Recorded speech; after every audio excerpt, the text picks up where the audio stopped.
Magandang umaga, ngayon po ay araw ng Lunes, January 15, 2024. Update po muli sa lagay ng panahon.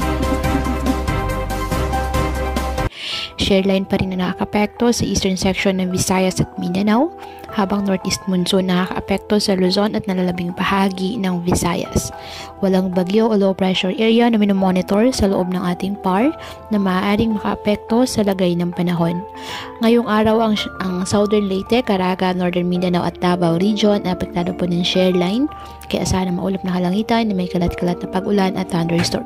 Ang Cordillera Administrative Region, Cagayan Valley, Aurora, Quezon at Bicol Region apektado ng amihan.